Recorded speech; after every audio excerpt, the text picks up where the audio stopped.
अस्सलाम वालेकुम, welcome back another part. And इस पार्ट में हम समझने वाले हैं piercing line candle stick pattern के बारे में। ये एक रिवर्सल कैंडल है जो कि मैं आपको ऑलरेडी बता चुका हूँ। इस पूरे मॉड्यूल में जितने भी पार्ट्स बनेंगे उसमें हम जो रिवर्सल बुलिश रिवर्सल कैंडल्स हैं उसको हम समझेंगे। अब ये पियर्सिंग लाइन एक ऐसा पैटर्न है, ऐसा कैंडल स्टिक पैटर्न है जो कि मार्केट जैसे ही ट्रेंड खत्म होता है, डाउन ट्रेंड जैसे ही खत्म होता है, वहां पे अगर हमें ये देखने को मिलता है तो आप ये समझ जाएं कि मार्केट का अप ट्रेंड स्टार्ट होने वाला है। अगर वहां पे सपोर्ट बनता है तो ये श्योरली काम करता है। अब ये किस तरीके से दिखता है और ये किस तरीके से काम करता है, इसको आपने ध्यान से समझना है ताकि एक बार आपको चीजें समझ आ जाए। तो सबसे पहली चीज इसको आइडेंटिफाई करने के लिए सबसे पहला रूल वो यही है, दैट इसका एक रेड कैंडल होना चाहिए, एक बेयरिश कैंडल होना चाहिए एंड उसके बाद एक बुलिश कैंडल होना चाहिए।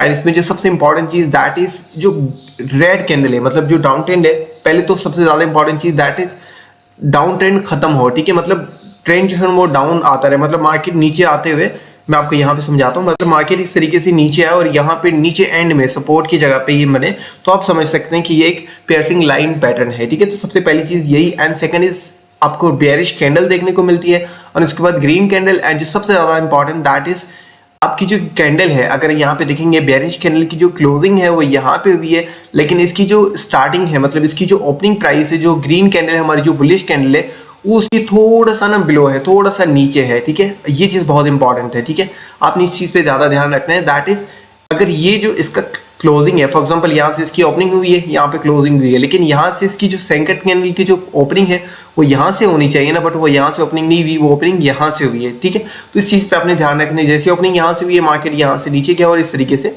बुलिश शॉक के ऊपर की तरफ जाके क्लोज हुआ है। एंड फोर्थ इंपॉर्टेंट चीज, अगर आप पियर्सिंग लाइन को समझना चाहते हैं, दैट इज ये कंफर्मली पियर्सिंग लाइन है, उसके लिए जो रेड कैंडल है, जो हमारी बेयरिश कैंडल है, इसके साथ जो हमारी ग्रीन कैंडल बनती है, इसकी जो क्लोजिंग है वो इसकी 50% ऊपर होनी चाहिए। मतलब जो रेड कैंडल है इसका बॉडी का अगर आप दो हिस्से करेंगे, जो 50% नीचे 50% ऊपर, तो जो 50% नीचे वाला हिस्सा है इससे ऊपर ही क्लोजिंग होनी चाहिए। ठीक है, तो इसकी 50% पे होनी चाहिए, इससे ऊपर होनी चाहिए। अगर इससे नीचे होती तो ये पियर्सिंग लाइन पैटर्न नहीं बनता, ये आप इसको इग्नोर कर सकते हैं। ठीक है, आपने ये चीज ध्यान में रखनी है। एंड उसके बाद सबसे इंपॉर्टेंट चीज दैट इज इन दोनों कैंडल्स के बाद जो थर्ड कैंडल बनती है वो इस बेयरिश कैंडल की जो ऊपर ओपनिंग है इससे ऊपर जाके क्लोज होनी चाहिए। ठीक है, मतलब अगर यहाँ पे तो इसकी क्लोजिंग ऊपर होनी चाहिए। अब इसको हम पिक्चर के जरिए समझते हैं ताकि आपको थोड़ा सा और अच्छे से क्लियर हो जाए। ठीक है, अब यहाँ पे आप देखते हैं सबसे पहली चीज जो मैंने आपको बताई दैट इज ट्रेंड डाउन की तरफ होना चाहिए। डाउन ट्रेंड, ये बुलिश रिवर्सल कैंडलस्टिक पैटर्न है, तो यहाँ पे अगर डाउन ट्रेंड होगा और वहां पे डाउन ट्रेंड खत्म होता है तो फिर वहां से हमारा ये अगर पैटर्न देखने को मिलता है तो हम इसको यहाँ से देख सकते हैं कि मार्केट यहाँ से बुलिश होगा। सेकंड चीज, जहाँ पे जो इसकी ओपनिंग है वो उससे नीचे होनी चाहिए। एंड थर्ड इज इसकी 50% प्राइस से ऊपर होनी चाहिए, जो कि यहाँ पे ऊपर है। एंड उसके बाद जो थर्ड हमारी कैंडल है वो ये जो हमारी रेड कैंडल है, जो बेयरिश कैंडल है, इसकी ओपनिंग से ऊपर क्लोजिंग होनी चाहिए।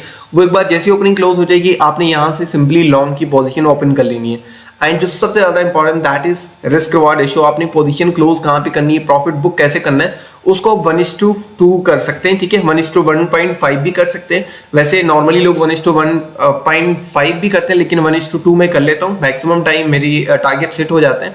लेकिन फिर भी मैं आपको सजेस्ट करूंगा कि 1:2 तक ही आप रहें। उससे ज्यादा अगर आप जाते हैं तो अपनी जो ट्रेलिंग स्टॉप लॉस है उसको जो है ना आपने सही तरीके से ध्यान से उसको जो है ना वो ट्रैक करना है ताकि आपको चीजें समझ आ जाए। अब यहाँ पे हम जो है ना रियल मार्केट के चार्ट के ऊपर ओपन है, जो कि अभी करंट चल रहा है। अभी हम BTC को ही इसको देख लेते हैं। Okay, let's start.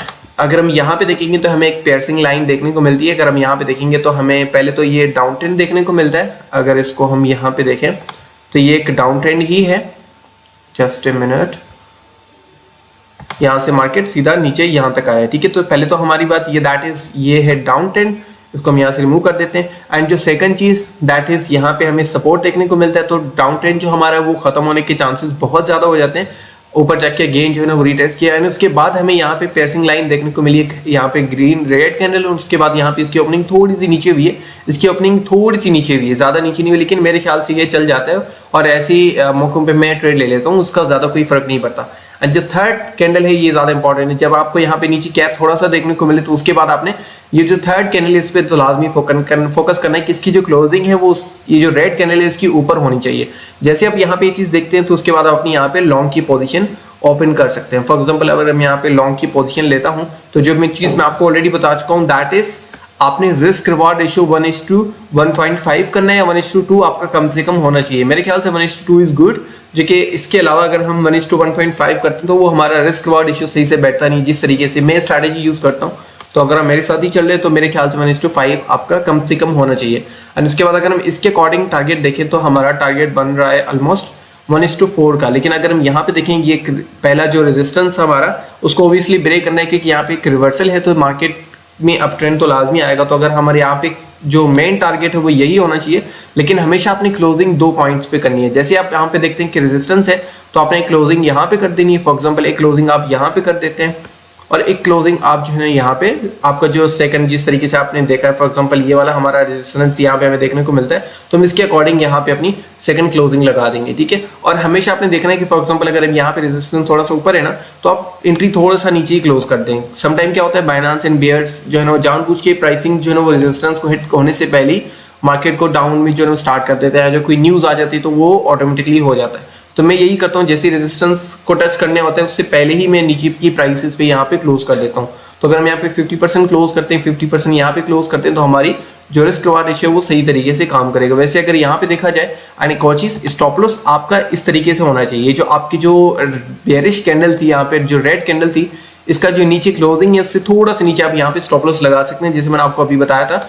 एंड आपकी जो एंट्री है वो ज्यादा ऊपर नहीं होनी चाहिए। समटाइम क्या होता है, और ये हर पैटर्न के अंदर आपने यूज करनी है, जो भी कैंडल्स है ना, अगर आपकी एंट्री से मिस हो जाता है, क्योंकि जितनी भी पैटर्न्स है ना उनकी ओपनिंग या क्लोजिंग जहां से भी वो स्टार्ट होता है, जैसी कंफर्मेशन होती है तो आपने उसकी आसपास से ही एंट्री लेनी होती है, आपने लॉन्ग करना होता है। अगर बहुत ऊपर चला जाता है, फॉर एग्जाम्पल अगर यहाँ से ये ऊपर जाके यहाँ तक जा चुका है, तो फिर आपको एंट्री लेने की कोई जरूरत नहीं है। आपने वो अपॉर्चुनिटी मिस की है, आपने गेन नेक्स्ट अपॉर्चुनिटी का आपने जो है ना वो मतलब तैयारी करनी है, दैट आपको नेक्स्ट अपॉर्चुनिटी है। अब मैं आपको ये चीज क्यों बोल रहा हूँ, क्योंकि अगर आप यहाँ से एंट्री लेंगे, फॉर एग्जांपल अगर आप यहाँ से शॉर्ट लॉन्ग की पोजीशन ओपन करेंगे तो आपका स्टॉप लॉस बहुत नीचे चला जाएगा।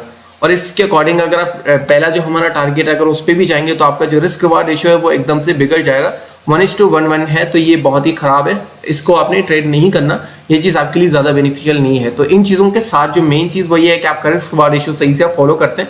उसके बाद यार जितनी भी कैंडलस्टिक पैटर्न्स अगर आप सीखते हैं उनको हर एक चीज को अलग अलग से अप्लाई करते हैं, और डेली बेसिस पर अगर आप 50 ट्रेड भी लेते हैं ना, मैक्सिमम मेरे हिसाब से जो इसके जो पासिंग चार्जेस होते हैं, अगर आप सही तरीके से सारा कुछ सीखते हैं तो 80% चांसेस हैं कि 80% आपकी जो ट्रेड्स हैं वो पॉजिटिव जाएंगी एंड 20% ट्रेड्स आपका स्टॉप लॉस हिट करेंगे। लेकिन जो रिस्क रिवार्ड रेशियो अगर आप फॉलो करेंगे 1:3, 1:4, 1:5, तो आपका बहुत ही अमेजिंग तरीके से प्रॉफिट बनेगा और आप एकदम से पॉजिटिव रह के ट्रेडिंग करेंगे, कभी भी आपका कैपिटल लॉस में नहीं जाएगा।